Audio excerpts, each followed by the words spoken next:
तो कभी कहते हैं 1,36,000 वोट पड़ गई, सवेरे अखबारों में छप दिया 1,54,000 वोट पड़ गई। ये पहली ऐसी गवर्नमेंट है जिसका यही नहीं पता वोट पड़ती कितनी है, गिनती कितनी। आपकी सुभाष चंद्रा से अब कैसी दोस्ती है? मेरी अच्छी दोस्ती है। वजह राज्यसभा चुनाव जितवाना। क्या बात नहीं, या तो तुम्हें ज्ञान नहीं है। मेरे खिलाफ तो इससे भी संगीन आरोप लगाए थे कि जेपी के नाम से जेपी किडनी कांड में शामिल, उस वक्त में मैं एमपी था। क्या सच्चाई आई? पता लगा कौन जेपी था? ये कुछ लोग हैं जो मेरी लोकप्रियता से परेशान हैं, खुद कर नहीं सकते, जनता को साथ धोखा करते हैं। भारत सरकार डॉक्टर मनमोहन सिंह के जो दिया वो दिखाया और असर उसी को करते। चलो राजीव जी उस वक्त उस धरती पे नहीं थे, लेकिन राजीव जी ने बहुत अच्छा फैसला किया था SYL को लेकर। फिर विरोध क्यों किया बीजेपी ने? और आज बीजेपी उसी फैसले को अच्छा कह रही है, लोकदल उसी फैसले को अच्छा कह रहे हैं। जब तो हरियाणा में कांग्रेस बीजेपी के बराबर खड़ी हुई। कांग्रेस 5 सीटें हारने के बाद 5 जीती, जीतने को लेकर अति उत्साहित थी, हारने पे उन्होंने कभी मंथन चिंतन नहीं बड़ा भारी किया।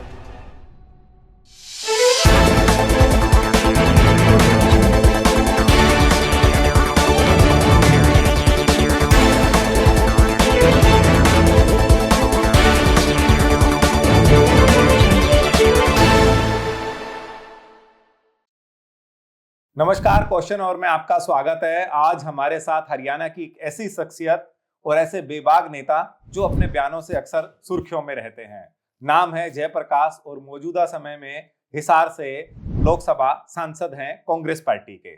और आपका स्वागत है जयप्रकाश जी। धन्यवाद जी। आप 70 वर्षीय ये नेता हैं, लेकिन हम इन्हें युवा कहें क्योंकि बुजुर्ग तो ये एनर्जी से, अपनी वर्किंग स्टाइल से कहीं भी नहीं लगते।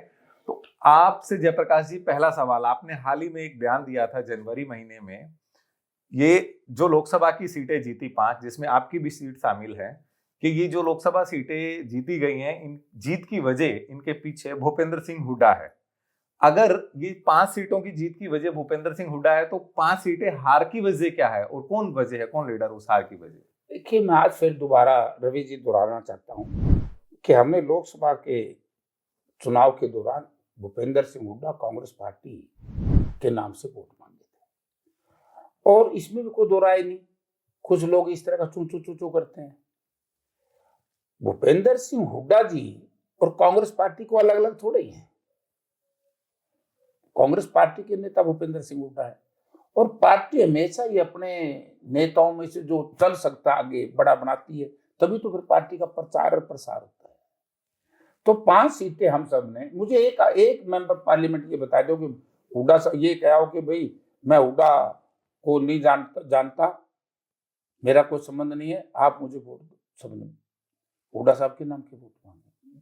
हुड्डा साहब मतलब कांग्रेस के नाम के हुड्डा साहब। तो क्या उसमें कुमारी सैलजा भी शामिल है? तो मैंने बता दी जो बात है।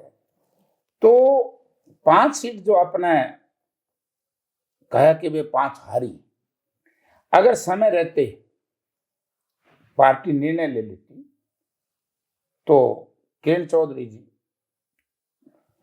लोकसभा के चुनाव के बाद पार्टी छोड़ के गई।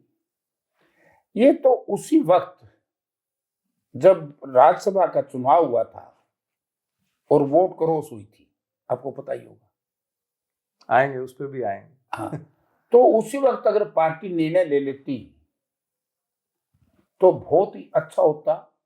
वो लोग जो पार्टी में रह करके पार्टी के खिलाफ उस प्रचार में लगे रहे, तो वो लोगों का हौसला नहीं बनता और पार्टी को नुकसान नहीं होता, जिसको कहते हैं लेग पुलिंग, वो खत्म हो जाती। डेमोक्रेसी में तो आपने जब शपथ ली, इस बार आए पार्लियामेंट में बन के, तो कहा था जो कहूंगा सच करूंगा। तो लोकतंत्र में सच बोलना जरूरी है। बताओ ना वो आदमी कौन थे जिनकी वजह से लोकतंत्र में सच बोलना, संवैधानिक सिस्टम में सच बोलना, और मैं सच ही कह रहा हूँ, राजनीति में भी सच बोलना नहीं, राजनीति में सच बोलना चाहिए, लेकिन लोग समझते हैं, आप भी समझते हो, हम भी समझते हैं, जनता समझती है कि किस तरीके से हमारी पार्टी के ही लोगों ने, वरना हम 6-7 सीट जीतते, 8 भी जीत सकते थे। नंबर 2, एक भारतीय जनता पार्टी या सरकार जिस तरीके से धन बल और मशीनरी बल का, अब एक छोटा सा उदाहरण में देता हूं। परसों हिसार मेयर का चुनाव हुआ 2 तारीख को रात को, जब सारा टोटल काउंटिंग हुई मेयर के इलाके की, तो कभी कहते हैं 1,36,000 वोट पड़ गई, सुबह अखबारों में छप दिया 1,54,000 वोट पड़ गई। ऐसे ही पार्लियामेंट में, ऐसे असेंबली में, ये पहली ऐसी गवर्नमेंट है जिसका यही नहीं पता वोट पड़ती कितनी है, गिनती कितनी है। तो दोनों में अंतर है। और बीजेपी के नेता, 4-5 दिन पहले आपने सुना भी होगा, शायद इंडस्ट्री मिनिस्टर है राव नरवीर सिंह के पास, उद्योग मंत्री, उद्योग इंडस्ट्री मिनिस्टर है, उन्होंने ये कह दिया कि वोट दो ना दो, मेयर हमारा बनेगा। ये अहंकार। इससे पता लगता है कि सेटिंग। और जिस तरीके से एलन मस्क को कोट करके अमेरिका के राष्ट्रपति ने तो बड़े स्पष्ट शब्दों में कह दिया कि इलेक्ट्रॉनिक सिस्टम के ऊपर, कंप्यूटर के ऊपर वोटिंग पे विश्वास नहीं किया जा सकता। और हमने कहा था कि भाई जैसे उत्तराखंड में बैलेट पेपर से कारपोरेशन के चुनाव है लोकल बॉडी के, तो ऐसे ही करो। हरियाणा में नहीं करवाए, वहां करवाए। तो इससे क्या समझेगी जनता? वीवीपैट भूल गए आप शायद। वीवीपैट भी नहीं लगाया। वीवीपैट से भी आगे और बता दूं क्या नहीं लगाया। इन्होंने जैसे ही स्ट्रॉन्ग रूम सील हुए तो कहते हैं कि आपको कल बैठने की इजाजत दी जाएगी। क्यों भाई, उसी वक्त क्यों नहीं? तो लोगों का विश्वास अब इनसे उठ गया। आप एक बात देखिए कि बीजेपी 4 महीने में इतना जनता का विश्वास खो चुकी है, ये गवर्नमेंट भी और पार्टी भी। यानी कि कहीं 47% से लेकर के 70% तक इनके खिलाफ लोगों ने वोट इन डाले। यानी कि हमारे हिसार शहर में तकरीबन 1,50,000 या 51,000 लोगों ने मतदान ही नहीं किया। अगर मतदान नहीं किया इसका मतलब लोग संतुष्ट नहीं है सरकार की कार्य। यही हम कह रहे थे कि ये बाय हुक एंड क्रूक जो बन जाती है सरकार, तो जनता का भला नहीं करती। और आप देखिए बजट आएगा, बड़ा ड्रामा करेंगे। अभी ड्रामा करेंगे हरियाणा वाले, मैं देख रहा हूं 2 दिन से। आप जितना भविष्य बता रहे हैं, शायद ये कांग्रेस का बताते जयप्रकाश जी तो बेहतर होता। बोलो, कि आपने कहा 7 से 8 सीटें हम जीत सकते थे। हाँ। आपने गुड़गांव का उसमें जिक्र किया, आपका जो पुराना बयान है मैं याद दिला दूं। आपने कहा कुरुक्षेत्र की सीट यदि सिंबल पे लड़ते तो हाँ। आम आदमी पार्टी के उम्मीदवार यदि नहीं होता, सुशील गुप्ता नहीं होते, तो कांग्रेस जीतती। और एक आपने महेंद्रगढ़ भिवानी का जिक्र किया। हाँ। तो 2 कौन सी ऐसी सीटें हैं जो हारना निश्चित था, जो आपकी नजर में भी आप हार? निश्चित नहीं थी। हारना निश्चित किसी सीट में नहीं होता। मतलब जो मार्जिन है कुरुक्षेत्र में नहीं, चाहे सुशील गुप्ता भी होते, वो कांग्रेस के सिंबल पे लड़ते तो 100% जीतते। क्योंकि वहां पर आपने देखा होगा क्या पोजीशन, नवीन जिंदल एक तरफ से बीजेपी ये समझ करके ले आई थी कि भाई बड़ा ताकतवर नेता है उस इलाके का, वहां से मैं भी एमएलए रहा हूं, आज मेरा बेटा भी एमएलए। तो जो इलाका है कुरुक्षेत्र का, वो बड़ा महत्वपूर्ण इलाका है। वो इलाका समझता है अगर वो हमारे सिंबल पे लड़ते जरूर जीतते, और इसमें कोई दो राय नहीं, भिवानी सीट हम पक्का जीतते। तो लेकिन किसको टिकट मिलती है ये बता दीजिए। नहीं, टिकट दान सिंह को। दान Singh is the best candidate. लेकिन दान सिंह जी ने ये कहा कि मेरी जो है लैग पोलिंग की गई, मेरी मुखालफत जो है किरण चौधरी ने की। बिल्कुल उन्होंने स्ट्रेट फॉरवर्ड नाम लिया। तो हम जानना ये चाह रहे हैं कि वो अपने विधानसभा महेंद्रगढ़ और जो प्लस अहीरवाल का जो उनका क्षेत्र कहा जाता है, क्योंकि वो बाईकास्ट अहीर है, तो नांगल चौधरी, अटेली और नारनौल, वहां से वो चुनाव हारे। और जो जाट बाहुल्य क्षेत्र था वो भिवानी क्षेत्र से चुनाव जीते। तो ऐसे में वो किरण चौधरी के सिर कैसे ठीकरा फोड़ सकते हैं? देखिए, वो जो बात कह रहे हैं उसमें सच्चाई है, हम समझना चाहते हैं उसको। आपको आप ये समझना है ना, आपने फील्ड में उतरना पड़ेगा। आप फील्ड में उतरिए, वहां जाकर के पूछिए 4 सवाल कि किस कांग्रेस के नेता ने किसकी मदद करी। जब 4 सवाल लोगों में पूछेंगे तो आपको पता लग जाएगा। हाल ही में एक कांग्रेस के नेता ने करनाल से भाजपा को ज्वाइन किया, तो उन्होंने कहा कि हम निकाय चुनाव में अब आपकी मदद करेंगे, लेकिन हमने विधानसभा चुनाव में पहले ही मदद की थी, पार्टी में रहते। वो एक्सेप्ट जो है मुख्यमंत्री ने भी किया।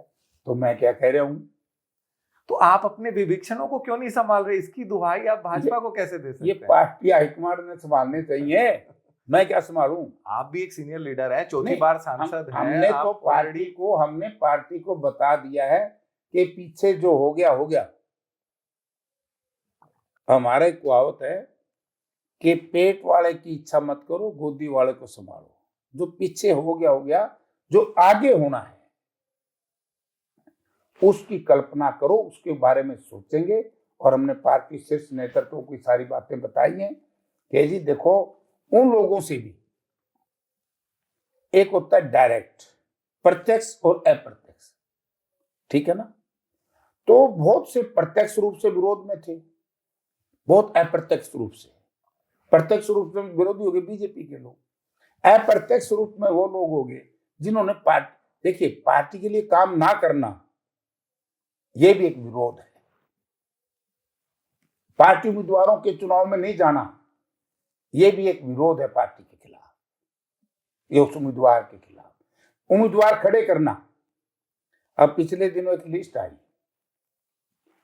उससे में बड़ा नुकसान हुआ। ये ऑब्जर्वर लगाए थे लोकल बॉडी के चुनाव के लिए, तो उसमें एक कलायत हल्के के साथ लगता ही सतबीर सिंह बाणा इंडिपेंडेंट लड़ा। पता नहीं किस नेता की रिकमेंडेशन से उसको हमारा पदाधिकारी बना दिया। हमने कहा बावरिया जी को, हाँ बावरिया जी क्या कर दिया, तो पार्टी से 6 साल से निकला हुआ है। ऐसे एक सतेंद्र राणा बना दिया, ऐसे एक एआईसीसी का मेंबर, और चाय पिला रहा है बीजेपी के मिनिस्टरों को।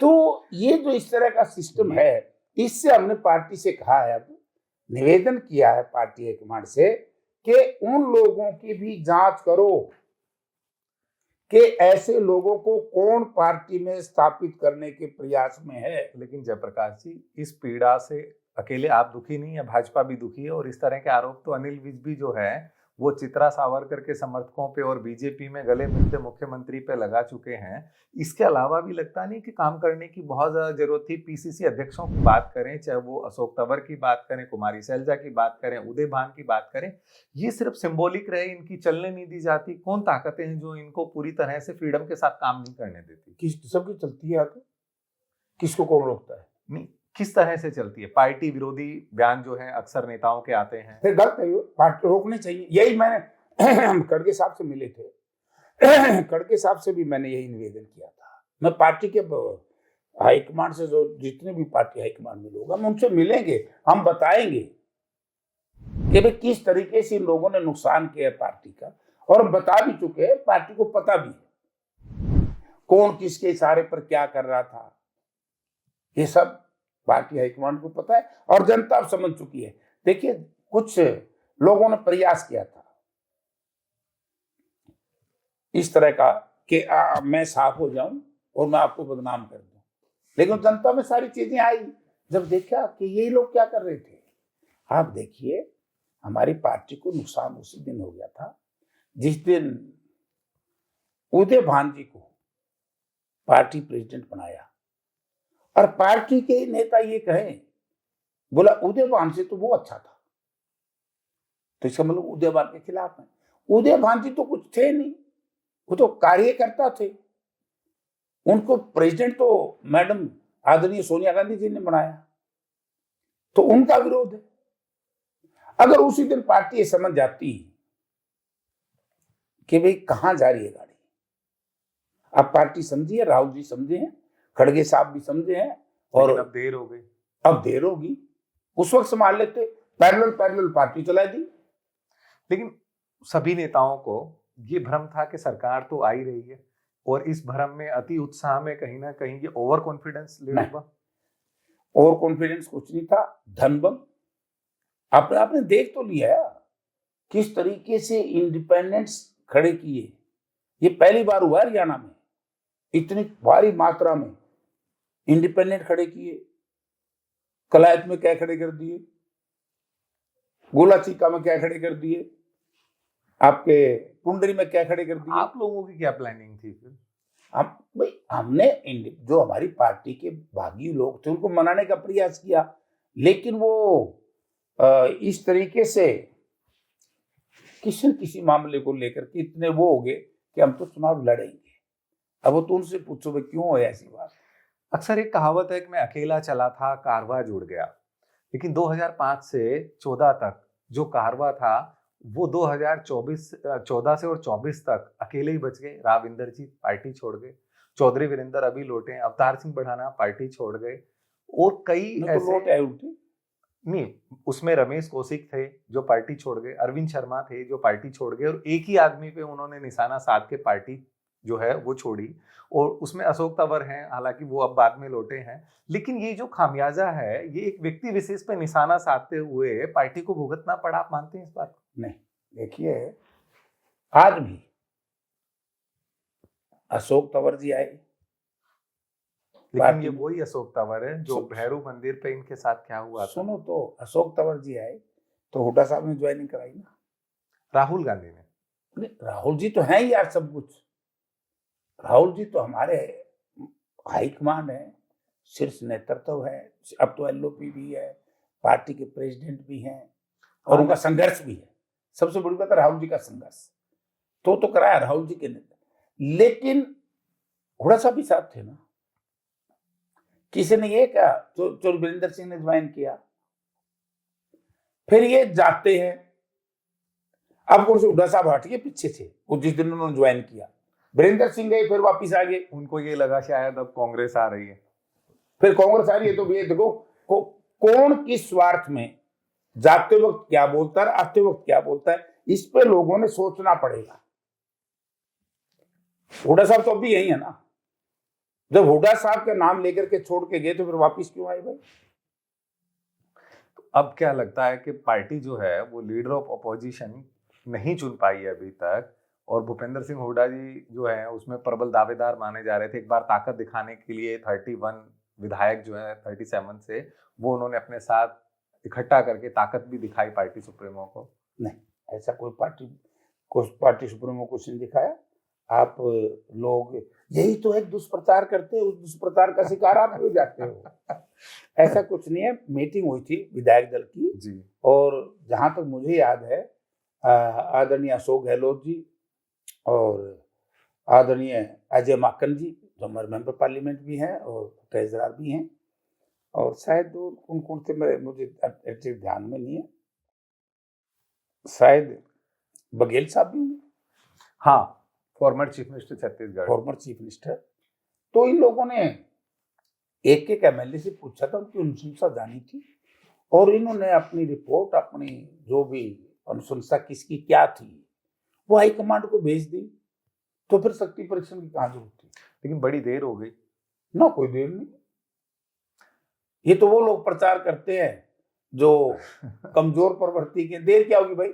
ये देखो, बात सुनो, विधायक दल का नेता कभी बना लो, पार्टी देख रही है किसको क्या करना है, किसको क्या करना है। लेकिन लोगों की आवाज उठाना भी डेमोक्रेसी में जरूरी है, और वो लगातार जो सेशन है उनमें अगर लीडर ऑफ अपोजिशन हो तो बेहतर ढंग से आवाज उठाई जा सकती है। सीनियर लीडर है तो भूपेंद्र सिंह हुड्डा, पिछले चुनाव में आपने देखा नहीं कैसे कैसे इश्यूज लेकर के प्रदेश की जनता की लड़ाई हुड्डा साहब लड़ रहे थे, उनके नेतृत्व में सभी विधायक लड़ रहे थे। तो इसमें क्या बात है? अभी आपने जिक्र किया कि पार्टी के अंदर रह के कुछ लोग विरोध करते हैं और वो जो है पार्टी को कमजोर करते हैं। इस बात का शिकार जयप्रकाश जी भी हुए, उनका खुद का टिकट कट गया था और वो बागी होकर निर्दलीय लड़े थे, तब उन्होंने पार्टी की लाइन पे चलने के लिए क्यों नहीं सोचा? मैं सोचा पार्टी की लाइन पे चला मैं, तो मैंने निर्दलीय क्यों लड़े? मैं निर्दलीय इसलिए लड़ा कि जिस व्यक्ति को इन्होंने टिकट दिलवाई थी उसकी तो जबान जब्त हुई। आज मैं ज्यादा उस पर नहीं बोलूंगा, वो स्वर्ग में है।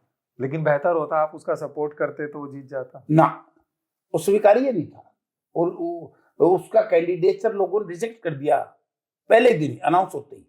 तब फिर मैंने सोचा कि भाई किन्हीं कारणों से किसने टिकट दिलवाई, में उसमें सब लोग जानते हैं। तो फिर मैंने बता दो, प्रदेश की जनता प्रदेश की जनता सब जानती, सबको पता है। फिर मैंने इंडिपेंडेंट भर दिया। आप मेरी ये देखो ना, समर्पण और त्याग। मैं निर्दलीय जीता, इंडिपेंडेंट एमएलए बना, तो मैंने भारतीय जनता पार्टी की सरकार का साथ नहीं दिया। लोग तो कांग्रेस छोड़ छोड़ करके भागे स्वार्थ के लिए बीजेपी में, कोई एमपी बनने के लिए, कोई एमएलए बनने के लिए। मैं निर्दलीय एमएलए बनने के बाद भी, और मैं क्या किसी का नाम लूं, बहुत बार मुझे कहा गया कि बीजेपी का समर्थन कर दो। मैंने बीजेपी का समर्थन नहीं किया, मैंने कांग्रेस का समर्थन किया। लोग तो कहते हैं कि आपने भाजपा का समर्थन तब किया जब सुभाष चंद्रा चुनाव लड़ रहे थे और आपने आर.के. आनंद की जो है लैग पोलिंग की और उसमें सबसे अव्वल नाम जो है जयप्रकाश का था। कितना सच है? नाम तो कौन किसका क्या लेता रहता है। लेकिन ये आरोप आपके उम्मीदवार ने लगाए हैं जयप्रकाश जी, आर.के. आनंद ने लगाए थे आप पे। मेरा उम्मीदवार थोड़ा था आर.के. आनंद, कांग्रेस पार्टी का उम्मीदवार था। मुझे नहीं, मैं कांग्रेस में थोड़ा था। आप निर्दलीय थे, आपने कहा कि मैं कांग्रेस के साथ इंडिपेंडेंट था। आप कांग्रेस को सपोर्ट कर रहे थे? कांग्रेस को सपोर्ट करता मैं विधानसभा में। आपकी विचार नहीं भैया, आर.के. आनंद तो कैंडिडेट था इंडियन नेशनल लोक दल का। आप ये गलत कह रहे हैं, कांग्रेस का कैंडिडेट तो नहीं। कांग्रेस सपोर्ट कर रही थी, कांग्रेस सपोर्ट कर रही थी। नहीं तो उस वक्त अगर सारा रिकॉर्ड देखो, उन पे आरोप लगाओ ना, मुझ पे क्यों लगाते हो? जो कांग्रेस पार्टी के ही थे और एक प्लान स्कीम से अपना बेल्ट रिजेक्ट करा लिया अपना वोट। जो इंक इश्यू था, अरे जो रिजेक्ट कराया, सारी बातें मत, वो कौन लोग हैं चेक करो जरा। तो आप बता दो, आपको पता हो। अरे जनता जब जानती है ना भाई, हर बात बताने की नहीं होती। आपने अभी हाल ही में कहा कि मेरी पार्टी के वो नेता भ्रमित है जो संगठन बनाने की बात करते हैं, उनको भ्रमित कैसे कहते हो आप? नहीं, संगठन बनाने की बात सब नहीं, मेरी पार्टी के नहीं, कोई लोग संगठन की बात कर, मैं कह रहा LOP लीडर ऑफ ऑपोजिशन या CLP लीडर के बारे में। भाई CLP बन जाएगी, उसमें क्या है? 2 दिन आगे बढ़े, 2 दिन पीछे बढ़े। CLP और संगठन के बारे में तो हम कह रहे हैं कि संगठन जल्दी बनना चाहिए, अच्छी चीज है, संगठन होना चाहिए। लेकिन ये भी तो देखो ना कि संगठन के बिना भी इतना भारी मत प्रतिशत जो उदय भान जी और जो भूपेंद्र सिंह हुड्डा जी के नेतृत्व में मिला, वो पहले तो नहीं मिला ना बिना संगठन। लेकिन आप इस बात से भी इत्तेफाक रखते हैं कि ये जो मत मिला वो कांग्रेस पार्टी को तब मिला, तब भी वो सत्ता में नहीं आ पाई। हालांकि जब जवान नाराज था रूलिंग पार्टी से, किसान नाराज था रूलिंग पार्टी से, पहलवान नाराज था रूलिंग पार्टी से, और वो सब जो है एक अपॉर्चुनिटी के रूप में कांग्रेस को फिर आप नहीं समझे मेरी बात। ये भाजपा का धन बल, भाजपा का मशीनरी बल और भाजपा का किसी न किसी प्रत्यक्ष अप्रत्यक्ष रूप से दखल अंदाजी दूसरी पार्टी में। तो फिर ये 5 सीटें कैसे आई आपकी लोकसभा में? अगर ये दखल ही होता तो 10 की 10 भाजपा ले जाती, या ये 37 सीटें विधानसभा में भाजपा को तो ये सारी बातें पार्टी प्लेटफॉर्म पर सबको पता है कैसे आई है। आप बताइए ना, डेमोक्रेसी में जनता जानना चाहती है, और आप लोग जैसे नेता ही कहते हैं कि जनता सर्वोपरि है। जनता सर्वोपरि है, पार्टी की बात पार्टी प्लेटफॉर्म पे होती है, जो जनता से संबंधित बात है वो जनता के बीच में होती है। हर बार कांग्रेस के पास एक आंकड़ा होता है, फिर भी वो राज्यसभा की एक सीट आंकड़ा होते हुए भी अपने हाथों से खो देती है। किन कारणों से? तो मैंने अभी क्या कहा, अगर उसी वक्त ये एक्शन ले लिया जाता। ये विभीषण कौन है? पता ही लग गया तो तुमने, तब पता तो यार सारी बात का। आपकी सुभाष चंद्रा से अब कैसी दोस्ती है? मेरी अच्छी दोस्ती है। वजह राज्यसभा चुनाव जितवाना। क्या बात करने, या तो तुम्हें ज्ञान नहीं है। जब 1998 में मैंने लोकसभा का इंडिपेंडेंट चुनाव लड़ा था, आप लोगों को पूरा ज्ञान नहीं होता और आप लोग फिर हवाई खबरें बना देते हो। आप बताओ पूरी। अभी मैं बताता हूँ। ये हिसार के रहने वाले, इनके पिताजी ने, जब मैंने इंडिपेंडेंट लोकसभा लड़ी 1998 में, और मेरे खिलाफ कैंडिडेट थे मेरे चाचा हैं सुरेंद्र बरवाड़ा, वो बसपा और लोकदल से थे, उनका अलायंस था। और स्वर्गीय ओम प्रकाश जिंदल जी थे कैंडिडेट बीजेपी और हरियाणा विकास पार्टी के। मैं इंडिपेंडेंट था। तो इनके पिताजी ने और इनके परिवार ने मेरी मदद करी थी। क्या इनके फादर ने कहा कि जयप्रकाश सुभाष चुनाव लड़ रहा है तो उसको वोट देना, मैं बिल्कुल दूंगा जी। तो इसमें क्या बात है? औरों की भी दिलवाई। औरों की मैं क्यों दिलवाऊंगा? अपनी अपनी वोट आप दे, जो इसी सारे के मेरे गढ़ दूंगा, मैं गढ़ दूंगा। आप तो ऑलरेडी विधायक थे ना, विधायक भी बड़ी चीज होती है। मैं तो तैयार भी था, आपकी नजर में मैं तो तैयार भी था एमपी छोड़ के एमएलए छोड़ के एमपी बनना। आर.के. आनंद चुनाव क्यों हार गए? तो वो बताए, मुझे क्या पता। आप बुद्धिजीवी हैं ना, मैं तो बुद्धिजीवी होता तो फिर ये जो लोग हैं, फिर नेता मैं ही होता ना भाई। क्या ये सच है कि 2014 में भारतीय जनता पार्टी और खुद नरेंद्र मोदी आपको चुनाव लड़वाना चाहते थे? ये बातें बताने की नहीं होती,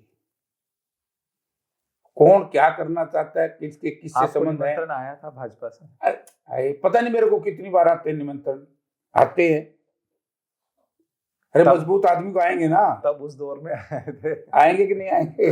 आप ये देखो कि जयप्रकाश, मैं तो उसके बाद भी निमंत्रण, देखो नेताओं को दूसरी पार्टियों के लोग चाहते हैं कि वे मजबूत नेता हमारी पार्टी में आए। ये तो हमारा मेहनत या त्याग देखो ना। मैं जिन नेताओं के आपने नाम गिने वो तो सटक बांध गए, और मैं इंडिपेंडेंट जीतने के बाद भी किन्हीं कारणों से मैं पार्टी को दोषी ठहराता, किसी एक व्यक्ति की वजह से मुझे जो नुकसान हुआ, लेकिन मैंने फिर भी एमएलए बनने के बाद कांग्रेस का साथ दिया, क्योंकि कांग्रेस पार्टी की नीतियां राहुल जी का उस नेतृत्व था, वो ठीक। इंडिया गठबंधन जो है वो मौजूदा टाइम में बिखर रहा है और इसकी शुरुआत भी हरियाणा से हुई, क्या वजह मानते हैं आप? क्या कोई नहीं बिखर है, इंडिया गठबंधन मजबूत है और हरियाणा से कोई शुरुआत नहीं हुई। आप देख रहे हैं कि केजरीवाल हरियाणा में अलग लड़े, लोकसभा में आपके साथ थे, और वो अलग लड़ने के कारण जो है आपको भी यहाँ जो है एक हार का मुंह देखना पड़ा। दिल्ली में आप उनके खिलाफ लड़े, उनको हार का मुंह देखना पड़ा, और चीफ मिनिस्टर जम्मू कश्मीर ने ये कहा कि अगर आप अलग अलग लड़ेंगे तो इसी तरह के हालात होंगे, इसी तरह के नतीजे आएंगे। उनकी अपनी सोच है ना भाई, लेकिन इनकी सोच है, उनकी सोच, इनका जवाब मैं थोड़ा देश को। वो पार्टियां तो इंडिया गठबंधन का हिस्सा है जयप्रकाश जी। वो मैं कह रहा हूँ कि वो बड़े नेता है, चीफ मिनिस्टर हैं आज के दिन, तो वो जो उन्होंने बात की है वो अपने हिसाब से बात कहेंगे। अब केजरीवाल जी ने क्या कारण था, क्यों नहीं किया, क्या किया, अब तो वो बताएंगे, मुझे थोड़ा ही पता इन बातों का, मेरा क्या लेना देना। कलायत में अपने बेटे के लिए प्रचार कर रहे थे, तो आपने एक विवादित बयान दे डाला क्या, महिला उम्मीदवार को लेके, और वो बयान आपको भी पता है कि आपने कहा था लिपस्टिक और पाउडर लगाने से अगर लीडर बनते तो मैं भी लगा लेता, मैं दाढ़ी क्यों रखता। क्या बनते? मैंने किसी महिला को नहीं कहा, ये जो लोग थे, कुछ लोग मैंने उसमें पूरा पढ़ो उस वीडियो पूरा। अच्छा, सुनो क्या कहा था आपने? मैंने ये कहा था, अच्छा लिपस्टिक पाउडर, आप इस कैमरे के सामने हमें बिठाते हैं जब स्टूडियो में, आप अपने पाउडर नहीं लगाते हो, आप ओठों के ऊपर जो काले ओठ होते हो लगाते हो ना, इसमें बिंदी कहीं नाम नहीं है, इसका दुष्प्रचार किया गया मेरे खिलाफ। अभी फिर ये तुम छेड़ दिया इशू, इसमें किसी नाम महिला का नाम था कहीं? लिपस्टिक पाउडर लगाने वाले लोग, अब वो लोग हैं जो लिपस्टिक पाउडर लगा करके लोगों के बीच में जाते हैं, मेरा उनसे संबंधित है। लिपस्टिक पाउडर का मतलब है, ये बता दीजिए कौन लोग? अभी सुनो ना, पूरा ये तो पूरा पूछ ले, तन छेड़ दिया तो। लिपस्टिक पाउडर लगाने वाले वो लोग हैं जो चिकड़ी चोपड़ी राजनीति, देसी भाषा में, और ये उस दिन में जो जानबूझ करके मेरे खिलाफ ये दुष्प्रचार करवाया गया, जनता को भ्रमित किया। मेरा किसी महिला से आपको उससे संबंध नहीं था, इस मामले में किसी को अपमानित करने का तो मतलब ही नहीं था। और जिससे था, एक दिन फिर एक कैंडिडेट का लड़का है राजेश अंबरसर, उसका बयान ही आ गया, बोला हमको नहीं कहता था, वो तो फलां को कहता था 2 दिन पहले। तो ये देखिए, मेरी लोकप्रियता से परेशान ना, तो ये लोग मुझे चरित्रहीन कह सकते, चरित्रहीनता में पढ़ने वाले लोग जयप्रकाश जैसे चरित्रवान के खिलाफ प्रचार तो, लेकिन जिस सब ना मुझे भ्रष्ट कह सकते। मेरे खिलाफ तो इससे भी संगीन आरोप लगाए थे 2006 में, आपको याद होगा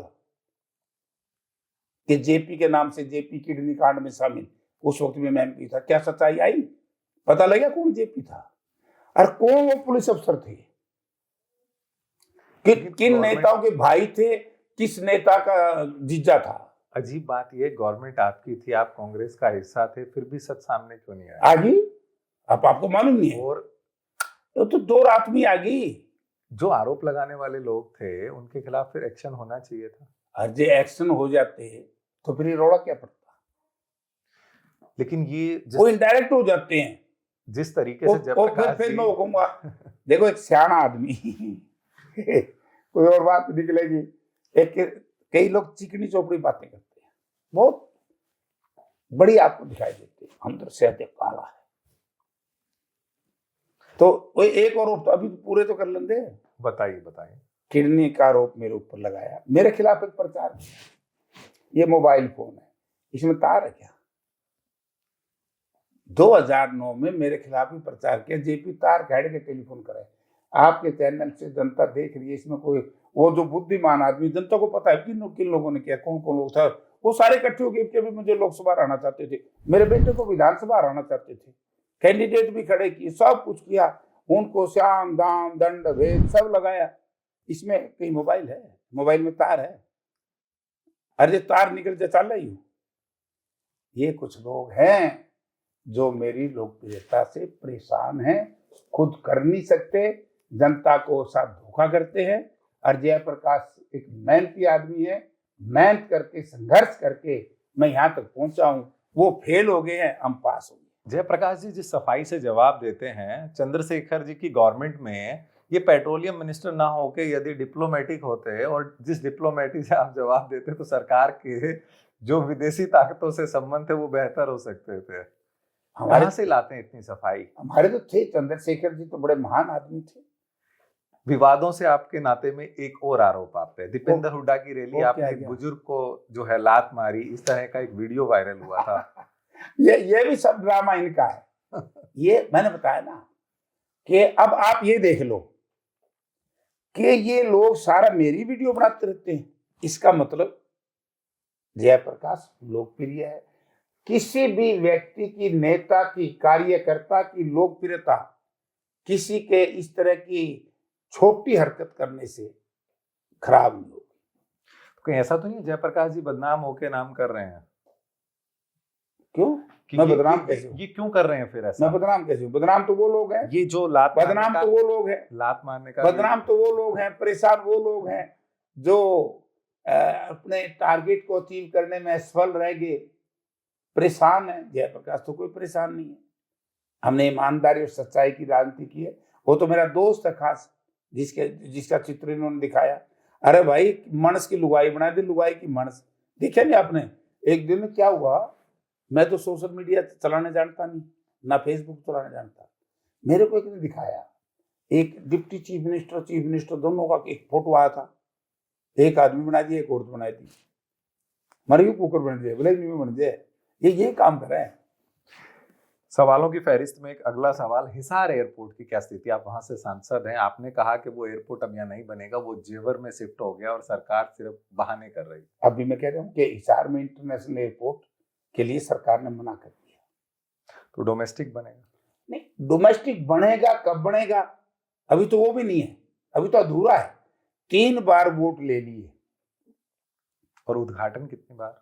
नहीं, शिलान्यास शायद 5 या 7 बार हुआ शिलान्यास, उद्घाटन शायद 2 बार हुआ। और जो आज ये चलाना चाहते हैं ना प्रधानमंत्री उड़ान योजना, ये प्रधानमंत्री उड़ान योजना जो मुझे जहां तक ज्ञान है, ये 40 सीटर, क्योंकि अलायंस एयरलाइंस की सीएमडी से मेरी बात हुई थी, हमारी एक मीटिंग में आए हुए थे, वो कहते हैं कि भी 40 सीटर जहाज उड़ाएंगे। ये तो जब कांग्रेस पार्टी की सरकार थी, स्वर्गीय चौधरी बैजनाथ जी हमारे मुख्यमंत्री थे हरियाणा के, तो उस वक्त चौधरी बैजनाथ जी ने उड़ाए थे, कामयाब नहीं हुई अलग बात है, लेकिन मैं कहता हूं कि उस वक्त उस रनवे से जब ये जहाज उड़ सकते थे, अब ये इतना बड़ा रनवे बनाना, 7300 एकड़ जमीन हवाई अड्डे के नाम करना, लगभग प्रॉपर्टी के रेट बढ़ाना, प्रॉपर्टी नहीं, सस्ती प्रॉपर्टी खरीद के महंगी बेच करके इंटरनेशनल, पहले तो एक वायर कटर दिखाया, फिर जब सस्ती खरीद ली,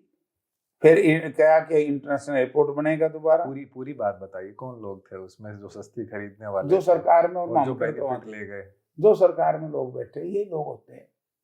क्योंकि अभय चौटाला ने भी मामला उठाया था। अब वो तो अभय जाने की बात जाने, तो ये जो सरकार में लोग थे, उन्होंने बड़ा जुल्म किया हिसार के साथ, इसीलिए अब की बार हिसार की जनता इनको सबक सिखाएगी।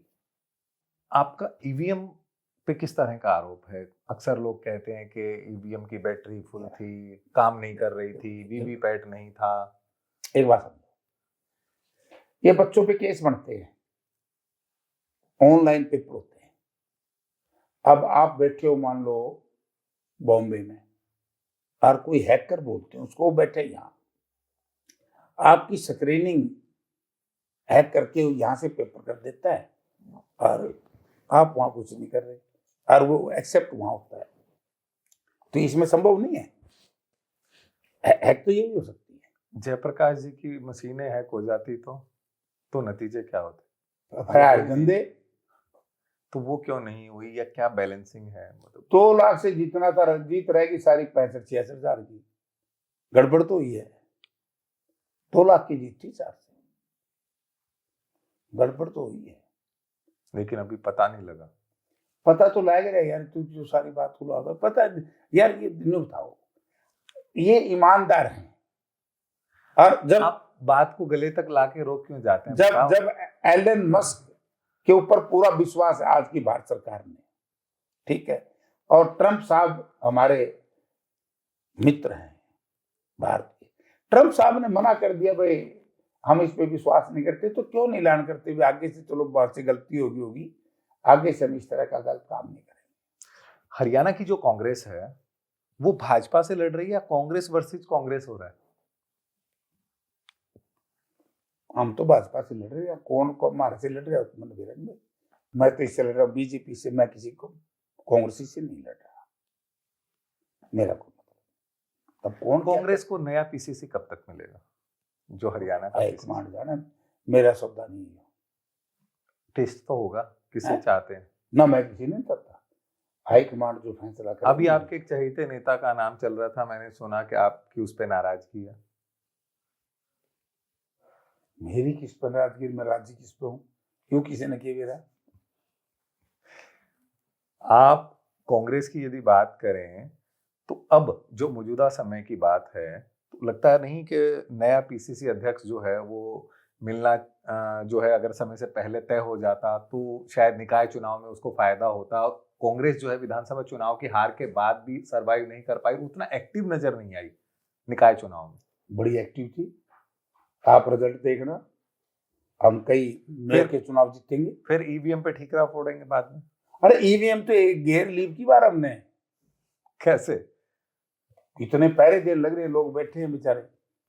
और देखो ईवीएम की तो जरूरत ही नहीं, ये तो वैसे ठगी कर ले हमारी गेल। बताया तो है, पोलिंग के टाइम तो कहा 1,36,000 पोल हुई हिसार में, और कल बतावा 1,54,000 होगी, ऐसे ही पार्लियामेंट में कहा था, ऐसे ही विधानसभा में।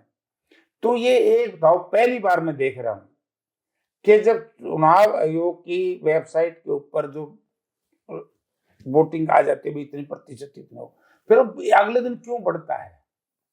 इस पर भी जनता ने भी सोचना पड़ेगा, नेताओं ने भी, पार्टी ने भी, चुनाव आयोग। जनता का काम वोट डालने का है, अब उस पे नेता सोचें। जनता की ड्यूटी वोट डालने की है।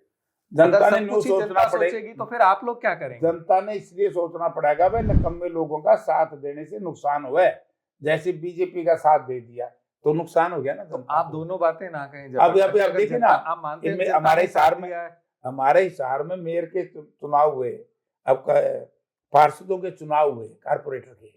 अब आप देखिए कि बीजेपी से ज्यादा कांग्रेस और कांग्रेस के समर्थित उम्मीदवार जीतेंगे, कारपोरेशन के जो पार्षद जिनको बोलते हैं। तो क्यों, पहले तो हमारा एक भी पार्षद नहीं था, तो जनता समझी है ना कि तुम्हारे साथ ठगी कर ली इन्होंने, धोखा कर लिया बीजेपी ने, और 4 महीने में बदलाव कैसे हो सकता है? ये तो कोई हमारी बड़ी भारी कामयाबी है 4 महीने में। अब पता लग जाएगा ना इनकी वोटिंग कितने % हुई, कितनी डाउन वोट। प्रजातंत्र में डाउन वोटिंग होना सरकार के खिलाफ फैसला। ये बात बिल्कुल ठीक है, ऐसी परिपाटी होती है कि रूलिंग पार्टी के खिलाफ जाता है यदि वोटों % कम हुआ पोलिंग। इनकम टैक्स और ईडी रेड कांग्रेस के कई नेताओं के खिलाफ हुई, अक्सर जहां जहां जिन राज्यों में होती है, तो ये आरोप लगता है कि सत्ताधारी दल जो है वो भेदभावपूर्ण कार्रवाई या बायस्ड हो गई, इस तरह की कार्रवाई। उस पर आपका क्या तर्क है? कि एक तरह के चुनाव कहीं हो जाओ, ये बिहार में चुनाव शुरू होंगे, ईडी ये सारी सीबीआई उधर चली जाएगी, फिर वेस्ट बंगाल में चली जाएगी, जहां से चुनाव संपन्न हो जाते हैं तो वहां ढीले पड़ जाते हैं, फिर वहां से वहां चले जाते हैं, फिर वहां से वहां। यार सुप्रीम कोर्ट ने हमारे साथी है एक्स एमएलए पवार के मामले में क्या क्या क्या किन शब्दों का इस्तेमाल किया कि वो एमएलए थे कांग्रेस पार्टी के, केस ही नहीं बनता था, एफआईआर नहीं बनती थी, 3-4 महीने जेल में रहना पड़ा। तो जिम्मेवारी पार्टी अगर मान लो कोई अधिक वो कई लोग बोला वो ईडी ने किया, अरे भाई अगर ईडी का अधिकारी कोई गलत काम करता है तो जिम्मेवारी तो गवर्नमेंट की है ना, क्यों गलत करने देते हो? लेकिन जयप्रकाश जी, जब आपकी गवर्नमेंट थी, मनमोहन सिंह जी प्रधानमंत्री थे देश के, उस दौरान भी इस तरह के आरोप सुप्रीम कोर्ट ने लगाए थे कि सीबीआई जो है वो सरकार का बंद पिंजरे का तोता है, तो ये एजेंसियों पे आरोप तो लगते रहते हैं। नहीं यार, डॉक्टर मनमोहन सिंह तो एक देवता के रूप में था, उस पर कहाँ ऐसे रोप लगे? लेकिन सरकार के मुखिया थे तो रिप्रेजेंट कर रहे थे वो पूरी गजब सरकार कर को। आज तक जो देश चल रहा है, आज तक तो भाजपा सरकार चल रही है, ये डॉक्टर मनमोहन सिंह की जो आर्थिक सुधारीकरण की नीति थी उस पर तो चल रही है। आप देखिए नरेगा वही चल रही होगी, कोरोना में नरेगा ने बीजेपी ने तो विरोध किया था, मनरेगा से गरीब आदमी को काम मिला, किसकी देन है? डॉक्टर मनमोहन सिंह की। आपका आधार कार्ड किसकी देन है? बीजेपी विरोध कर रही थी केंद्र में उस वक्त, लोकसभा में डॉक्टर मनमोहन सिंह की। उन्होंने डिमोनेटाइजेशन का उस वक्त भी विरोध किया था, वो कहता है इतनी बढ़िया होती, आज रिजल्ट आ गया ना जनता के सामने कि वो गलत हुई है। तो डॉक्टर साहब की जो पॉलिसी थी, डॉक्टर साहब ने जो राइट टू इंफॉर्मेशन की बात कही, तो उनकी बातों को पहले तो विरोध करते रहे, अब देखा कि देश नहीं चल सकता डॉक्टर साहब की पॉलिसी के बिना, अब उन्हीं को तो चल रहे हैं। आज भी देश, भारत सरकार डॉक्टर मनमोहन सिंह के जो दिया वो दिखाया हुआ रास्ता उसी पे चल रही है। देखिए ये बात ठीक है कि वो बहुत बड़े अर्थशास्त्री थे, लेकिन मैं जयप्रकाश जी से सीधा सवाल के तो इधर उधर की बात ना कर, ये बता कारवा क्यों लूटा? अगर सारी चीजें वही थी, सारी पॉलिसियां वही थी, तो आम जन को आप अपनी तरफ आकर्षित करने में क्यों पीछे रह गए? बुकायल ये लोग बड़े लोग हैं। हमारे समय था, मैं नाम नहीं लूंगा, जब भाखड़ा डैम बनाया, भाखड़ा डैम का पानी आया हमारे हिसार के इलाके में, जींद के इलाके में, हरियाणा में, तो ऐसा प्रचार किया गया कि बोला ये तो फोका पानी है, इसमें तो बिजली काट ली, तो उसी से नुकसान हो गया कांग्रेस को। तो ये एक दूसरा उदाहरण, जीतता हुआ उदाहरण देता हूं, एक तो वो उदाहरण, दूसरा 1985 में राजीव लोंगोवाल अकॉर्ड लागू हुआ। अगर आपके ध्यान में, राजीव लोंगोवाल अकॉर्ड लागू हुआ, राजीव जी की सरकार के खिलाफ उस वक्त हम लोकदल में थे, हमारी पार्टी ने बड़ा भारी प्रचार शुरू किया। उस वक्त तो चौटाला परिवार राजीव लोंगोवाल अकॉर्ड के खिलाफ थे, ठीक है ना, और बीजेपी भी खिलाफ थी। हमने सरकार बना ली, लोगों को बहका करके, तुम्हारा पानी भी ले गए, चंडीगढ़ भी ले गए, फाजिलका बोर के गांव भी नहीं दे रहे, ठीक है ना जी। और 2003 में मुझे जहां तक ख्याल है सुप्रीम कोर्ट का फैसला आया, और सुप्रीम कोर्ट का फैसला राजीव लोंगोवाल अकॉर्ड मान लिया, और उस वक्त स्वर्गीय ओम प्रकाश चौटाला जी चीफ मिनिस्टर थे, हम कांग्रेस से एमएलए थे मैं। तो चौटाला साहब ने कहा कि वे दीप जलाओ, राजीव लोंगोवाल अकॉर्ड हरियाणा को मिल गया, सुप्रीम कोर्ट ने हमारे हक में फैसला कर दिया। मैंने उस वक्त भी बात की थी, वहां उस वक्त तो हम इसके खिलाफ थे, आज हमने तो कांग्रेस से माफी मांगनी चाहिए कि भाई चलो राजीव जी उस वक्त उस धरती पे नहीं थे, लेकिन राजीव जी ने बहुत अच्छा फैसला किया था एसवाईएल को लेकर के, फिर विरोध क्यों किया बीजेपी ने? और आज बीजेपी उसी फैसले को अच्छा कह रही है, लोकदल उसी फैसले को अच्छा कह रहे हैं, तो भ्रमित कर दें लोग। अरे भाई ये तो बेर को भी अंगूर कह के बेच दें, फिर आप लोगों को कैसे जगाएंगे? जगान लग रहे हैं लोग, जागे ना, फिर फौरन उसी वक्त जागे कि भाई इन लोगों ने तो बड़ा धोखा किया यार। उसके बाद आए कि दोबारा सत्ता, फिर ना चक्कर काटते। कहने की जरूरत नहीं है। अब प्रदेश में कांग्रेस की कैसी स्थिति है? बहुत ही मजबूत है, पहले भी मजबूत थी। हमारे कांग्रेस कमजोर नहीं थी। कांग्रेस का मत प्रतिशत, कांग्रेस के जो वोटिंग पैटर्न जो आया, वोट परसेंट में थोड़ा फर्क है। और अब चुनाव हुए हैं, हुड्डा साहब के नेतृत्व में हुए ना, यही जोड़ी है ना। अब देखना पिछली बार हमारे पार्षद कितने बने थे, राज कितने मेयर पहले बने, राज कितने, और सारी ताकत जोग दी। केंद्र के मंत्री से लेकर के, संतरी से लेकर के, प्रदेश के मुख्यमंत्री से लेकर के सब की में चक्कर काटे था। झूठ बोल बोल के लोगों को बुकांदे आने थे। इन भाषाओं का भी इस्तेमाल किया, वोट कहीं गेड़ दियो, जीतेगी बीजेपी। तो यार तुम देखने लगे हाल क्या हो गया। कांग्रेस मजबूत है हरियाणा में और बहुत मजबूती से काम कर रही है, सब फिट हो जाएगा। कब 2029 में? 29 में के मेरे ख्याल में कदे सरकार के खिलाफ जनता में वैसे बगावत हो जाए। जनता ने तो मैंडेट दे दिया 48 सीटों में सरकार। अरे मैंडेट कुछ नहीं है, ये तो 5.5% का ही कुछ नहीं मैंडेट है। ये मैंडेट दुआनिया ने भी जनता का बेड़ा पट गया, डेड़िया ने भी जनता का बेड़ा पट गया, कर्णिया ने भी जनता का बेड़ा पट गया। जनता ने सब बेड़ा है। जनता बहुत सियानी है। जनता को देखो, धोखा तो दिया जा सकता है, जनता को लूटा नहीं जा सकता। प्रजातंत्र में धोखा दिया बकाया जा सकता है, जैसे राजीव लोंगोवाल अकॉर्ड को लेकर के बकाया दिया था। अब आज सारे उसी को मानते हैं ना। फिर अब ये तो कोई भी चर्चा कर ले। एक दिन मैं एक कमेटी में बैठा था, ये तो बीजेपी वाले तो नहीं हुए, देश भी 14 के बाद आजाद हुआ है। केला दे भाई। मैंने पूछा, अगर ये जो टोटल सैनिटाइजेशन प्रोग्राम, स्वच्छ भारत का प्रोग्राम तो कब से शुरू है? 2006-7 में मैं MP था, मैं तो तब भी देखता था, ये कार्यक्रम था। अब नाम बदल दिए, अमृत महोत्सव। अब लोग सोचो भाई तुमको नई स्कीम आई है, नहीं था। एक मकान है पुराना, जुगरी मैं इस मकान में पुराना में रहूं, ये 100 साल पुराना, तो जिन्हें कह दिया हमने बनाए तो लीक पोत के तैयार कर। लेकिन आप अपनी ब्रांडिंग इतनी मजबूती से क्यों नहीं कर पाते कि सामने वाला आपके सामने बोना नजर आए? आप अपनी विफलताओं पे काम क्यों नहीं कर रहे? अरे काम को नहीं मानते। ये तो इलेक्ट्रॉनिक मीडिया है ना, प्रिंट मीडिया, ये हो गया सारा धन्ना सेठों का, मल्टीनेशनल्स का, जिनका पूरी दुनिया में प्रभाव है। अर्थारी चालती को नहीं उड़े। हम तो कि मैं बोलना चाहो, लिखना चाहो, लेकिन जब ऊपर से टेलीफोन आएगा ना तो सारा काट देगा। लेकिन आप पब्लिक के यदि सीधा टच में रहे तो किसी को दिखाने और बोलने की क्या ही जरूरत पड़ेगी? यदि एक नेता ग्रास रूट पे काम करे, कार्यकर्ता ग्रास रूट पे काम करे तो जब तो बराबर खड़े। जब तो हरियाणा में कांग्रेस बीजेपी के बराबर खड़ी हुई। कांग्रेस 5 सीटें हारने के बाद 5 जीती, जीतने को लेके अति उत्साहित थी, हारने पे उन्होंने कभी मंथन चिंतन नहीं, बड़ा भारी किया, बड़ा भारी किया। तो क्या क्या निष्कर्ष निकल के आया? निष्कर्ष यही निकला कि कांग्रेसियों ने नुकसान कर दिया।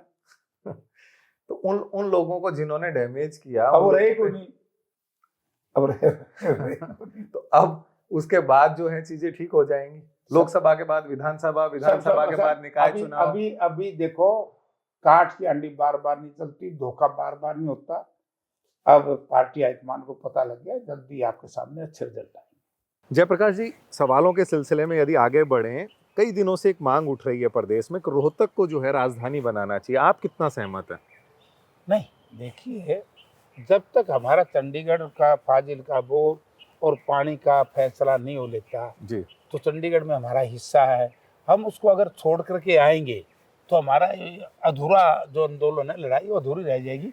क्योंकि अभी तो जब तक SYL नहर का, हम तो चंडीगढ़ छोड़ के राजी हैं, हमें SYL नहर का पानी दे दो, फाजिल का बोर के गांव दे दो, और जो राजीव लोंगोवाल अकॉर्ड में जो पैसा में मिलना था वो पैसा दे दो, छोड़ देनी चाहिए चंडीगढ़। क्योंकि जो दक्षिणी हरियाणा है, चाहे वो रेवाड़ी हो, नारनौल हो, महेंद्रगढ़ हो, या ये इधर मेवात पलवल का एरिया, इन लोगों को चंडीगढ़ के काम के लिए यदि मान लो हाई कोर्ट में कोई डेट भी लगती है और पता लगता है वहां जाते जाते आज एडवोकेट या जज साहब छुट्टी पे हैं या कोई और सरकार का काम है, मुख्यमंत्री से मिलना है, तो बड़ा सेक्रीफाइस करना पड़ता है। यही तो बात है। उस वक्त तो हम कांग्रेस के खिलाफ थे, बच्चे थे, हम वर्कर थे, हम कोई नेता नहीं थे। राजीव लोंगोवाल अकॉर्ड में जो बात राजीव गांधी जी ने लोंगोवाल साहब के साथ मिलकर के कही थी, वो इसीलिए तो कही थी कि भाई चंडीगढ़ एक कुंड में क्या करोगे, चंडीगढ़ के बदले में फाजिलका के आपको गांव मिल जाएंगे और नई राजधानी बनाने का पैसा मिल जाएगा। लेकिन उस वक्त के हमारे नेताओं ने, उसमें बीजेपी भी थी और ये लोक दल के लोग भी थे, इन्होंने उसको भ्रमित कर दिया, जनता को आंदोलन बना दिया। वही तो मैं कह रहा हूँ कि ये लोग बेर को भी अंगूर कह करके बेच गए। जनता के साथ कई बार धोखा हुआ है। तो ऐसा हो सकता है कि जब तक राजधानी ना बने तब तक दक्षिणी हरियाणा में या गुड़गांव जैसा जो मिलीनियम सिटी कहा जाता है वहां हाईकोर्ट की कोई बेंच स्थापित हो जाए। हाँ, बेंच स्थापित हो जानी चाहिए गुड़गांव। कई स्टेटों में बेंच है, ताकि गुड़गांव में हो जानी चाहिए, ये कोई बुरी बात नहीं है। लेकिन हम चंडीगढ़ का, मेरे हिसाब से, मेरी व्यक्तिगत राय है, चंडीगढ़ का क्लेम छोड़ दें, हमें नुकसान हो जाएगा। अगर उस अकॉर्ड को ही भूल जाओगे, राजीव लोंगोवाल अकॉर्ड को, तो फिर हमारा SYL का पानी भी नहीं मिलेगा। हमें जो फाजिलका बोर के जो हिंदी भाषी क्षेत्र है 105 गांव, हमें वो भी नहीं मिलेंगे। तो लेकिन कई सारी जो टेक्निकलिटी है उसमें आम आदमी, युवा जो कहीं एग्जाम देने जाता है, सरकार के द्वार पे जाता है, हाई कोर्ट के काम पे जाता है, वो ट्रांसपोर्टेशन भी इतना साउंड ना होने से कहीं ना कहीं उसको बहुत लंबा ये पड़ता है। तो इसलिए राजधानी अगर बीच में होती तो सभी लोगों को सुविधा होती, या कम से कम बेंच होती। कि देखो, सुप्रीम कोर्ट ने तो कह दिया था कि केंद्र सरकार नहर, सुप्रीम कोर्ट ने SYL का भी कह दिया था, लेकिन आज तक भी अगर वो नहर खुद जाती, हरियाणा को SYL का पानी मिल जाता तो फिर बहुत आसान हो जाता। हम जो फाजिलका बोर के गांव में मिल जाते, नई चंडीगढ़ राजधानी बनाने के लिए चंडीगढ़ के बजाय हमें पैसे मिल जाते, हम बना लेते। तो SYL की बात कर रहे हैं, हांसी बुटाना लिंक नहर, आपकी गवर्नमेंट में कितना सारा उस नहर को बनाने में पैसा लगा, और वो अब जस की तस पड़ी है। पिछली 10 साल की गवर्नमेंट जो है बीजेपी की चली गई, और सभी पार्टियों ने एक मत होके भी बीजेपी के साथ आके सपोर्ट किया, लेकिन फिर भी वो प्रोजेक्ट सिरे क्यों नहीं चढ़ पा रहा? बार बार जो है म्यूचुअल अंडरस्टैंडिंग हो गई, सुप्रीम कोर्ट ने डायरेक्शन दे दी, ऐसी क्या वजह है कि बार बार फेल्यूर है? हांसी बुटाना नहर में जिस दिन पंचर हो जाएगा उसी दिन पानी का समान बंटवारा हो जाएगा।